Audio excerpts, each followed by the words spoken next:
Wewe. Aye.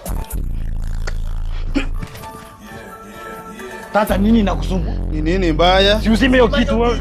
Si nilikuwa simu nicheze game ukaninyima. Acha ujinga. Mtu asisikize ngoma na amani. Hii nyumba tunaishi wapi bwana? Okay. Tupigia kelele. Ni sawa. Sasa ni sangapi? Okay. Amuka toa mattress, nataka kuosha nyumba. Nataka kuosha nyumba. Shida yako ni gani? Si leo ni siku yangu ya kuosha nyumba, nataka kufanya usafi. Sasa unataka aje? Amuka. Sasa ni saa ngapi lakini twala? Amuka nataka Sasa ni saa ngapi? Si leo ni siku yangu ya kuosha nyumba. Sasa unataka aje? Wewe amuka bwana. Usinisumbue bwana, kama ni simu nataka ende nyumba saa 9. Kai.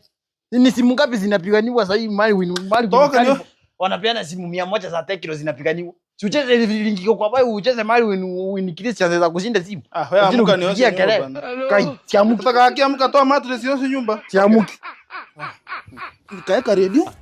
Ukazima. Simu endelea kulala. Lakini tofauti yako na with due respect. Tofauti yako na yeye iko kweli? Tofauti ni due. Bahati yako umeona kunishinda. Chukua piro yako. Kuna bahati umeona kunishinda ningeku